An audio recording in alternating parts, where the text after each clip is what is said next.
മറ്റൊരു പ്രധാനപ്പെട്ട വാർത്തയിലേക്കാണ്. കോഴിക്കോട് കുന്ദമംഗലത്ത് മുഖംമൂടി അണിഞ്ഞെത്തിയ മോഷ്ടാവ് 2 വീടുകളിൽ കവർച്ച നടത്തി.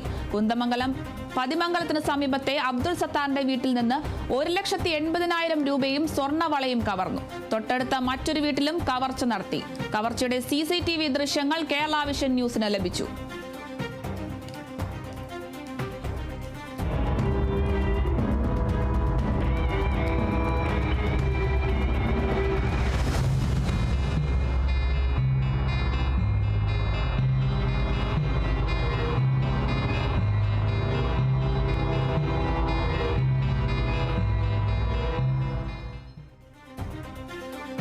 വിവരങ്ങളുമായി റിയാസ് KMR ചേരുന്നു. റിയാസ്, എപ്പോഴായിരുന്നു ഈ ഒരു മോഷണം? എന്തൊക്കെയാണ് കൂടുതൽ വിവരങ്ങൾ? പുലർച്ചെയാണ് കോഴിക്കോട് കുന്ദമംഗലം പതിമംഗലത്ത് ചൂലാംവയലിൽ 2 വീടുകളിൽ കവർച്ച നടന്നത്. ചൂലാംവയൽ സ്വദേശിയായ അബ്ദുൾ സത്താറിന്റെ വീട്ടിൽ നിന്നും 1,80,000 രൂപയും ഒരു സ്വർണ്ണവളയുമാണ് മുഖംമൂടി ധരിച്ചെത്തിയിട്ടുള്ള മോഷ്ടാവ് കവർച്ച നടത്തിയത്. മോഷ്ടാവ് ആദ്യം ഈ വീടിന്റെ പരിസരം നിരീക്ഷിക്കുകയും പിന്നീട് പതിയെ ഈ അബ്ദുൾ സത്താറും കുടുംബവും കിടക്കുന്ന കിടപ്പുമുറിക്ക് അരികിലെത്തുകയും അവിടെ നിന്നും അകത്ത് പ്രവേശിച്ച് അവിടെ കവർച്ച നടത്തുകയായിരുന്നു. 1,80,000 രൂപയും സ്വർണ്ണവളയുമാണ് കവർന്നത്. പിന്നീടാണ് സമീപത്തെ മറ്റൊരു വീട്ടിൽ കയറിയത്. അവിടെയും വീടിനകത്ത് കയറി മോഷ്ടാവ് 1,500 രൂപയാണ് രണ്ടാമത്തെ വീട്ടിൽ നിന്നും കവർന്നത്.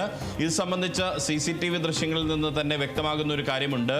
ഈ അബ്ദുൾ സത്താറിന്റെ വീട്ടിൽ CCTV ഉണ്ട് എന്ന് വ്യക്തമായി അറിയാവുന്ന ഒരാളാണ് മോഷ്ടാവ് എന്നുള്ളത് വ്യക്തമാണ്. കാരണം ഇയാൾ മുഖം മനസ്സിലാവാത്ത രീതിയിൽ മുഖംമൂടി അണിഞ്ഞുകൊണ്ട് മാസ്ക് ധരിച്ചുകൊണ്ടാണ് ഈ വീട്ടിനകത്തേക്ക് വരുന്നത്. ടീഷർട്ടും ഒരു പാൻറ്റും ഒപ്പം തന്നെ ചെരുപ്പും ഒക്കെ ധരിച്ച ഒരു മോഷ്ടാവാണ്. കയ്യിൽ മൊബൈലിൻ്റെതാണെന്ന് സംശയിക്കാവുന്ന ഒരു ടോർച്ചും കൂടിയുണ്ട്, മൊബൈൽ ടോർച്ച് കൂടിയുണ്ട്.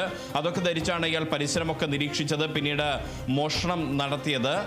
അതുകൂടാതെ ഇയാൾ തൊട്ടടുത്ത വീട്ടിലും കവർച്ച നടത്തി. സമീപത്തെ മറ്റൊരു വീട്ടിലും 1,500 രൂപയുടെ കവർച്ച നടത്തി. ഈ സംഭവത്തിൽ കുന്ദമംഗലം പോലീസ് അന്വേഷണം ആരംഭിച്ചിട്ടുണ്ട്. വിരലടയാള വിദഗ്ധർ ഒപ്പം തന്നെ സയന്റിഫിക് വിദഗ്ധരടക്കം ഈ വീട്ടിലെത്തി അവിടെ നിന്നും തെളിവുകളും മറ്റുമൊക്കെ ശേഖരിച്ചിട്ടുണ്ട്. വിശദമായ അന്വേഷണമാണ് കുന്ദമംഗലം പോലീസ് പ്രതിക്കായി നടത്തിവരുന്നത്. ശരി, വ്യക്തമാണ്. കൂടുതൽ വിവരങ്ങൾ നൽകിയത് റിയാസ് KMR ആണ്.